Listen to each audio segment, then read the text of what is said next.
Hello and welcome to the next turn of this YouTuber's multiplayer free-for-all of Dominions 4. As always, be sure to make sure in your comments that you don't give me the secrets of what other players are doing, because that ruins the game for everyone, so please don't do that.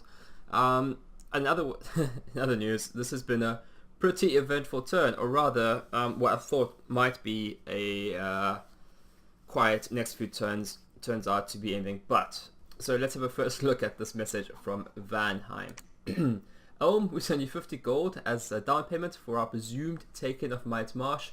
We hope to find safe passage there, and we'll send another payment if we meet no resistance. Vanheim. I'll get back to so we get this 50 gold from Vanheim. He's moved into Might Marsh. Let's have a look at that battle first. Just, in order, go from top to down. Might not be the best chronologically, but this is clearly one of Vanheim's main armies, and off camera, I looked quite carefully at what consists here. As far as I can tell, his profit isn't here, which is really going to be important for later on. He's got these Fables, which are immortal and give him food, which is nice for him. It's really quite difficult to see exactly what's here because of the way these things are. There are like 3 of them, but no, there's only really 1 of them. Zarya's evil twin is here somewhere, I know that much, but the prophet isn't. Nor is the pretender. So that's a little bit interesting that he's got his main army here, deliberately not having his prophet or pretender, so not really sure what that's all about. Maybe he's just being a little bit conservative, but this is the province defense, and they're actually doing fairly... They've got a few crossbowmen, which is really quite cute. It's got blood slaves. Like, you're not supposed to have blood magic. That's definitely naughty. Alright, that's that done. Okay, so, and then there's a battle in Asphodel. So, Tortuga Oshiniyama are sieging Asphodel's capital, and he's come up with his pretender, which we can now see, or I can see, is Tuzik, the champion of the wilds, the carrion dragon. Yeah, that's a thing that I would not want to fight. And up to these 3-4 brave units, it's gonna be a walkover. So basically, Asphodel's just been difficult, really. It's just like, I will not die. You will not take my capital. I will do what I can, and he has done so. And I expected events in some lands, 4 gems. Well, that's Otto the Great has been bought and will fight for a cause for this and 2 more months, which is good. Okay. So I was concerned that he was going to go for a run on the thrones, which is why I bought mercenaries here. And as you can tell by the arrows, I decided to attack Vanheim. Let me read the email he sent, because I'm not really quite sure how he expected me to believe this, but this is the email that he sent to me, so I'm going to read it to you. It's in character, so here it goes. My reading voice. After considerable deliberation, the Vanir have decided to move the ground troops through Might Marsh. Vanheim has reason to believe that Agathon armies may claim the Griffin Spires, and our raiding parties alone do not have enough power to stop them. If Agathar takes the Griffin Spires, it will give them unprecedented power in battle. Neither you nor man have armies in position to contest them. Vanheim therefore considers it necessary to deal with the problem. We will send you a preliminary recompense of 50 gold this turn for the income you lose from Might Marsh. We will then follow up with another payment to make up for whatever debt remains. We regret the damage this does to your infrastructure, but again, the Griffin Spires must not fall into Agathar's hands. We leave the defense of your nation to you alone. Agathar is sending a large army from Bithnate into your lands. We are delaying them as much as possible through diplomacy, but they are impatient to invade you. We recommend you recruit as many forces as possible and forego province defenses until you are certain where you will pitch your battle. We fear you will not keep the throne of brass. It may be advisable to retake Might Marsh using the priests in Chalad and then consolidate them with your army in Ulm, Vanheim. And I'm like, Agathar is not the threat here. Like, in just no scenario is Agathar the threat. But this is my response. Greetings, Vanheim. While we appreciate the need to rend Agathar from seizing the throne of splendor, that would prove disastrous. We are, however, unimpressed that you do not initially consult us of your intentions to march through our lands. Unfortunately, your passage will also require going through the Iron Ranges, and in terms of our gold income, this is indeed unfortunate for us. We do expect a generous compensation, your friends in Ulm. I have no idea if this is going to work. To make sure where he's going to spread, I just don't know. But let's play along, right? What's the worst what can happen? Like, if he believes that I'm not going to attack him, like that can only be a good thing. So what's Van Dijk's play here? He's got 6 throwing points. We can just have a quick look at that. Statistics, throws percentage. Van Dijk 1, 2, 3, 4, 5, 6. He has 6. So the Throne of Splendor here, which is worth 3, is not enough. That gets him 9. But there's this undefended throne right next to him. So that makes him 10. I thought maybe he would need Chalat, but no. He just needs this one. And I've sent emails. Shiniyama seems to be on board with getting stuff together, so I don't think he's going to lose this throne or this one. I think he's probably going to, I think this is definitely the most vulnerable throne. I see man's armies here, and I know he doesn't have any military forces here.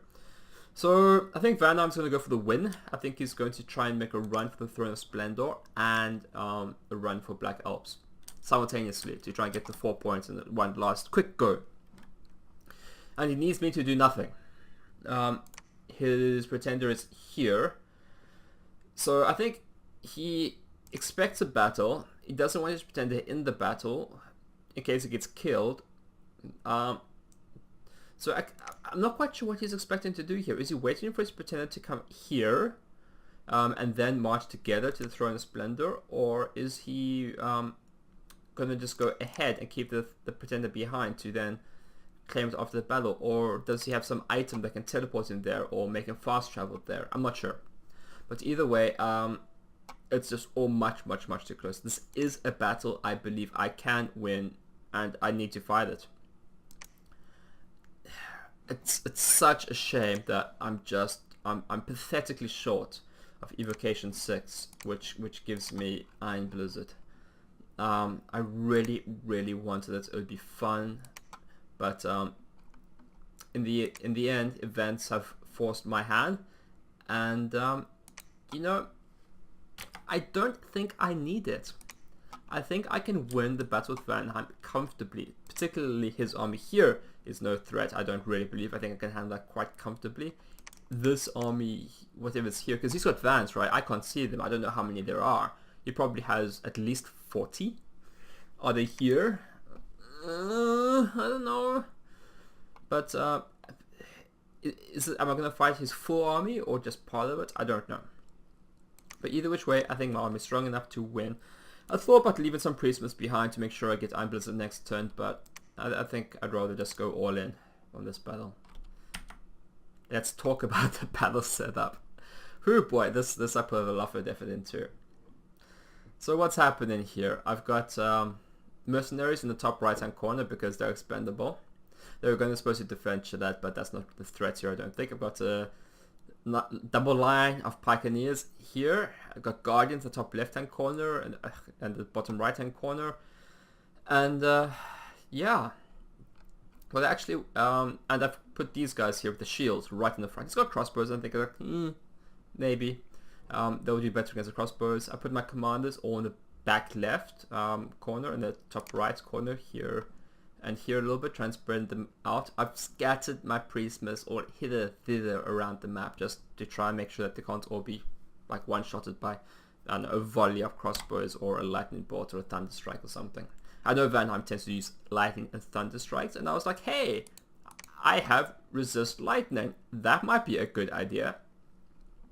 So I've got Priestmas inside different options. I've got resist lightning, earth power, and legions of steel on a group of them, and then they'll go to iron darts. I've got some which will go resist lightning, earth, summon earth power, and then just into iron darts. And then right at the bottom, I've just got 3 Priestmas who are just into iron darts. The idea here is that I'm hoping that they will thin out the crossbows, because I think the major threat to my Priestmas is actually from the crossbows. So maybe these, I don't know if they'll target the crossbows, but maybe. I don't know what the crossbows are going to target. So I basically want to keep as many Priestmas as alive as I can. They're things that's really valuable. The one thing I didn't do off camera is I didn't set these things to hold for 2 turns, and I want to do that because preferred target, one random enemy, and let's just go for closest enemy. Actually, yeah, main order attack. Nope, hold and attack rearmost. Yeah, so they can try and flank around. These guys can just be on hold and attack closest enemy. These guys can be, yeah, hold and attack closest enemy. Okay. Hold and attack closest enemy. No, not fire. I can actually do like control like 8. Ha ha ha. Yeah, so if you do control and then the number, then you can copy those units orders to everyone else. So yeah, hold and attack closest enemy. These guys are just some scatters. Hold and attack closest enemy. Hold and attack rearmost. And they've got the undisciplined bunches. Just hopefully they'll do something useful. Okay, so this might, I reckon it'll probably be at least a battle.